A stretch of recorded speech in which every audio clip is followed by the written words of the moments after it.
Hello friends, welcome to all in one education YouTube channel. हाँ, clear है concept? क्या clear है? Concept clear है। जैसा कि मैंने आपको पिछले वीडियो में बताया था कि 10th का जो बिहार बोर्ड है उसका हिस्ट्री का जो सारे ऑब्जेक्टिव क्वेश्चन है उसको मैंने बताया था कि एक एक कर बताने का मैं प्रयास करूँगा। तो मैं आपके लिए लेकर के आया हूँ क्या फ्रेंड्स, आज से हमारा 10th का जो है बिहार बोर्ड उसका हिस्ट्री का जितने भी ऑब्जेक्टिव क्वेश्चन है उसे मैं वन बाय वन करके बताने का प्रयास करूंगा। जहां तक होगा क्वेश्चन को मैं तोड़ कर भी आपको बताने का प्रयास करूंगा। तो काइंडली इस वीडियो को क्या करना है, आपको शेयर कर दें ताकि जो 10th के बिहार बोर्ड के स्टूडेंट हैं उनको इस वीडियो का फ़ायदा मिल सके। तो चलिए फ्रेंड्स, बिना विलम्ब के हम क्या करते हैं, इस वीडियो को स्टार्ट करते हैं। आपका जो पहला प्रश्न है फ्रेंड्स, इटली तथा जर्मनी वर्तमान में किस महादेश के अंतर्गत आते हैं? फिर से मैं एक बार और बोलूँ क्वेश्चन को, गौर से सुनिएगा। इटली तथा जर्मनी वर्तमान में किस महादेश के अंतर्गत आते हैं? देखिए फ्रेंड्स, महादेश जो होता है वो कई देशों का एक समूह होता है, मतलब कि उसमें कई सारे देश होते हैं, उसे ही क्या बोलते हैं हम लोग, महादेश बोलते हैं। तो ये जो है इटली और जर्मनी वर्तमान में किस महादेश के अंतर्गत आते हैं? तो इसका एग्जैक्ट आंसर क्या हो जाएगा फ्रेंड्स, ये हो जाएगा आपका यूरोप। यूरोप जो है इसी महादेश के अंदर कौन आते हैं? इटली तथा जर्मनी आते हैं। उम्मीद करता हूँ कि ये आपको समझ में अच्छे से आ गया होगा और महादेश भी आपका क्या हो गया होगा, क्लियर हो गया होगा। और महादेश की संख्या पूछे तो क्या है फ्रेंड, 7 है महादेश। अगर इसको अच्छे से देखना है तो मैंने वर्ल्ड हिस्ट्री का शायद बनाया है कुछ वीडियो, उस पर कर्क रेखा मकर रेखा है, उसको भी आप देख सकते हैं। कुछ दिन के बाद भी हम लोग चलेंगे क्या महादेश के ऊपर। तो चलिए यहाँ जो है क्वेश्चन उसको हम देखने का प्रयास करेंगे। आपका उम्मीद करता हूँ कि ये क्वेश्चन आपको समझ में आ गया होगा कि इटली तथा जर्मनी वर्तमान में किस महादेश के अंतर्गत आते हैं? तो क्या है फ्रेंड्स, यूरोप महादेश के अंतर्गत आते हैं। तो चलिए अब हमारा नेक्स्ट क्वेश्चन है उस पर हम लोग चलते हैं। नेक्स्ट क्वेश्चन है हमारा, फ्रांस में किस शासन वंश की पुनः स्थापना वियना कांग्रेस के द्वारा की गई थी? मतलब कि फ्रांस में जो शासन वंश है उसका पुनः स्थापना किया गया, किसका? वियना कांग्रेस के द्वारा किया गया था। तो वो जो वंश है फ्रेंड्स वो कौन सा वंश है? तो मैं बता दूं आपको, जो वो वंश है फ्रेंड्स कौन है, बुर्बो वंश है। कौन है? बुर्बो वंश के द्वारा किया गया था। फ्रांस में किसकी स्थापना कांग्रेस द्वारा की गई थी? शासन वंश की पुनः स्थापना की थी। फ्रांस में किस शासन वंश की पुनः स्थापना वियना कांग्रेस के द्वारा की गई? तो क्या हो गया दोस्तों, बुर्बो वंश की स्थापना की गई थी वियना कांग्रेस के द्वारा। उम्मीद करता हूँ कि ये भी आपको क्लियर हो गया होगा। तो चलिए हम नेक्स्ट क्वेश्चन के ऊपर चलते हैं फ्रेंड्स। थर्ड क्वेश्चन आपका है फ्रेंड्स, क्या है, मेजनी का संबंध किस संगठन से था? किससे था? मेजनी का संबंध किस संगठन से था? तो मेजनी का जो संबंध था वो आप भी जानते होंगे फ्रेंड्स, किससे था? कार्बोनरी से था। किससे था? कार्बोनरी थे। मेजनी के बारे में मैं बता दूं कि मेजनी एक क्या था?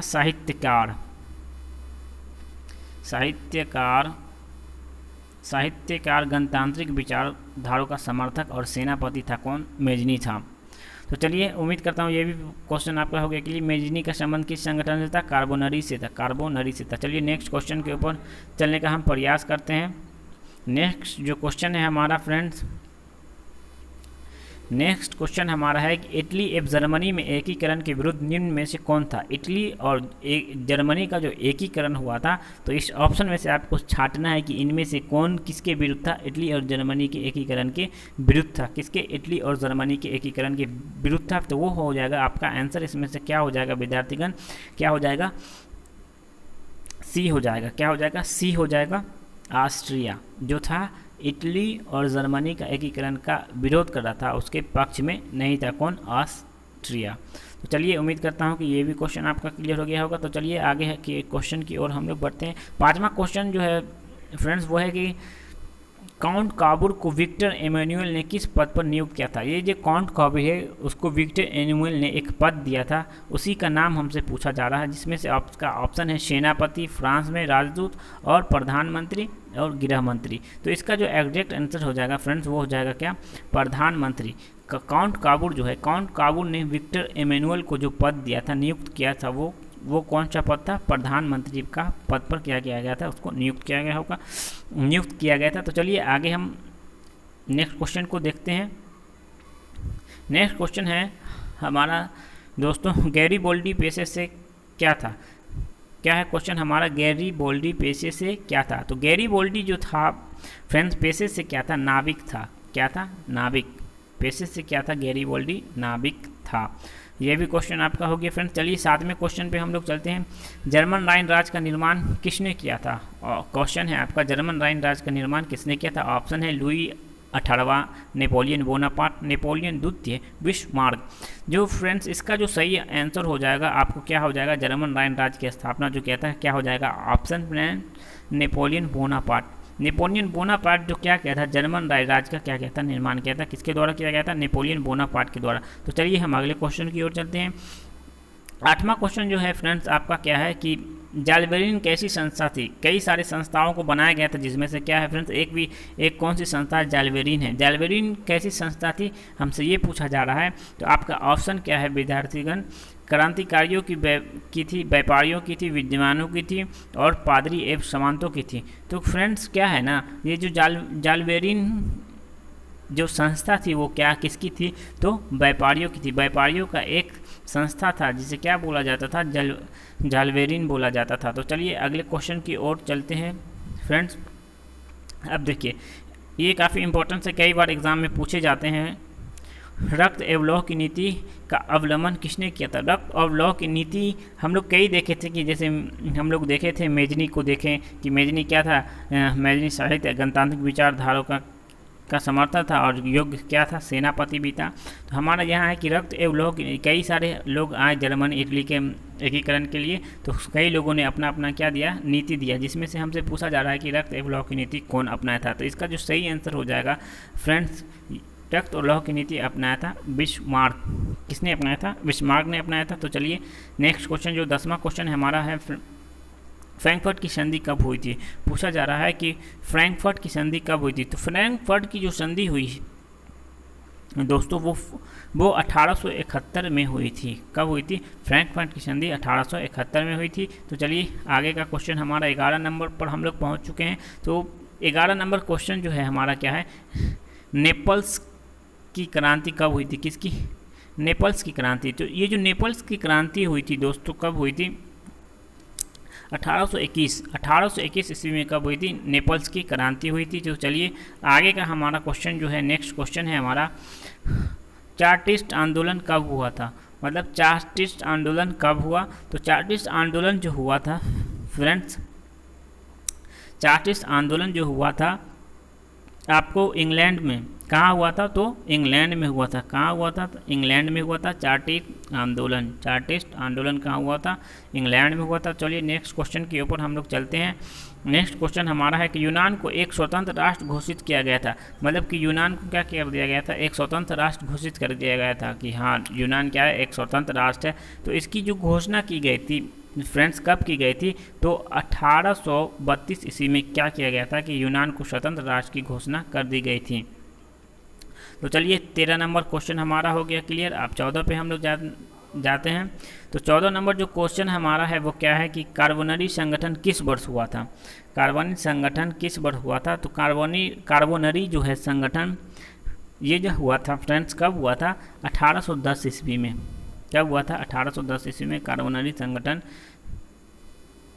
हुआ था 1810। नेक्स्ट क्वेश्चन जो हमारा है वो है एड्रियानोपुल की संधि कब हुई थी? एड्रियानोपुल की संधि काफ़ी इंपॉर्टेंट क्वेश्चन है, ये पूछा भी जाता है, काफ़ी बार पूछा भी गया है एड्रियानोपुल की संधि। तो एड्रियानोपुल की संधि जो हुई थी वो 1829 में हुई थी। कब हुई थी? 1829 ईस्वी में हुई थी एड्रियानोपुल की संधि। नेक्स्ट क्वेश्चन की ओर चलते हैं हम लोग।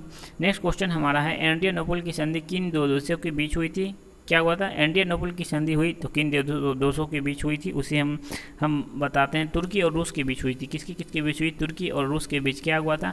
एड्रियानोपुल की संधि हुई थी। तो चलिए उम्मीद करता हूँ कि ये भी हो गया आपका क्लियर। आगे हम लोग चलते हैं 17वां क्वेश्चन।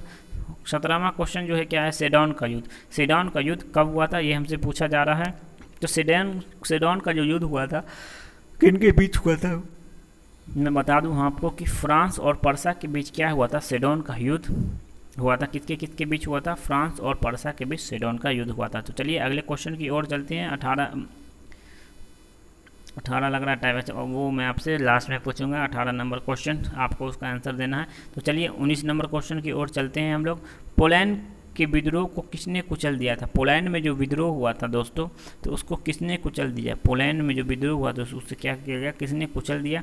तो इसका हो जाएगा रूस क्या किया था? पोलैंड में जो विद्रोह हुआ था उसे क्या कर दिया था? ख़त्म कर दिया था, कुचल दिया था। तो चलिए आगे हम चलते हैं। 20वां क्वेश्चन हमारा है दोस्तों, 20वां जो क्वेश्चन है हमारा वो है कि सन 1870 में फ्रांस और पर्सा के बीच युद्ध कहाँ हुआ था? फ्रांस और पर्सा के जो बीच युद्ध हुआ था, इसमें देखिए दिमाग लगाइएगा, तो इससे पहले भी हम बताए हैं वो आपको बन जाएगा।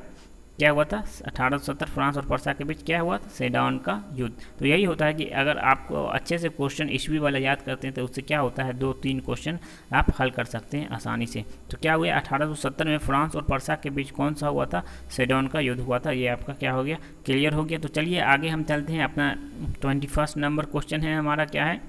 यूरोपवासियों के लिए किस देश का साहित्य एवं विज्ञान प्रेरणा स्रोत था? क्या हुआ कि यूरोपवासी जो रहते थे तो उनके लिए क्या हुआ कि जो देश था उसमें साहित्य और विज्ञान से क्या मिला, उनको काफ़ी प्रेरणा मिला मतलब सीखने को मिला, मोहब्बत मतलब कि उसे ज़्यादा अच्छा लगा, प्रेरणा को बहुत अच्छी चीज़ को क्या किए, सीखें, समझे, अच्छा लगा।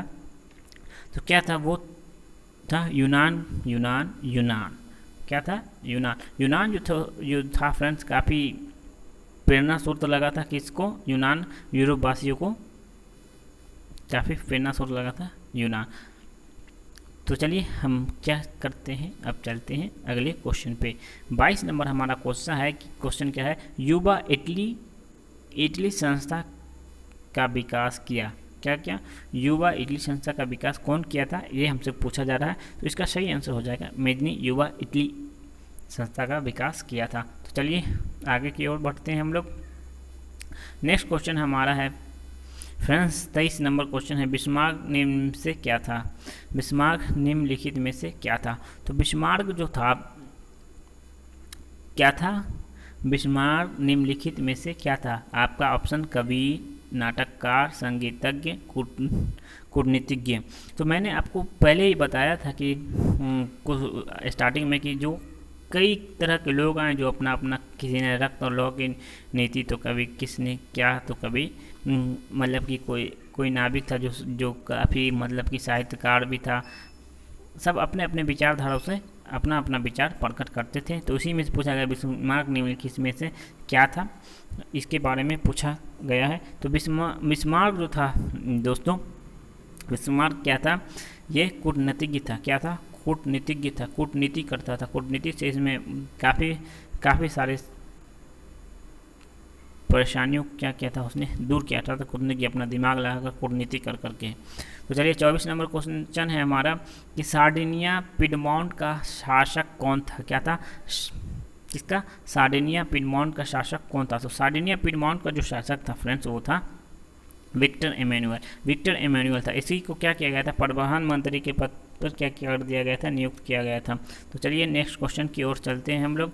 25 नंबर जो है फ्रेंड्स क्वेश्चन, यूनानी स्वतंत्रता आंदोलन के दौरान कौन ब्रिटिश कवि शहीद हुए थे? क्या है? यूनानी स्वतंत्रता संग्राम के आंदोलन में कौन ब्रिटिश शहीद हुए थे? ये क्वेश्चन पूछा गया है, काफ़ी इंपॉर्टेंट क्वेश्चन है ये। तो 25 नंबर जो क्वेश्चन है फ्रेंड्स उसका आंसर क्या हो जाएगा? ये हो जाएगा लॉर्ड वायरन जो थे, क्या थे? यूनानी स्वतंत्रता आंदोलन के दौरान ब्रिटिश कवि थे जो शहीद हुए थे। उम्मीद करता हूँ कि ये वीडियो आपको पसंद हुआ होगा। 25 क्वेश्चन ही रखा ताकि काफ़ी वीडियो लंबा हो जाता है इसीलिए फ्रेंड। तो चलिए आगे का जो ऑब्जेक्टिव बचा है उसको हम लोग क्या करेंगे, आगे नेक्स्ट वीडियो में देखने का प्रयास करेंगे। तो काइंडली इस वीडियो को क्या करना है, आपको लाइक, सब्सक्राइब और शेयर करना क्या करेंगे, नहीं भूलेंगे फ्रेंड्स। तो चलिए friends, thank you for watching friend. मिलते हैं हम लोग क्या अब नेक्स्ट वीडियो में मिलेंगे। तो काइंडली इस वीडियो को क्या कर देंगे, लाइक, सब्सक्राइब और शेयर कर देंगे। Thank you for watching friend.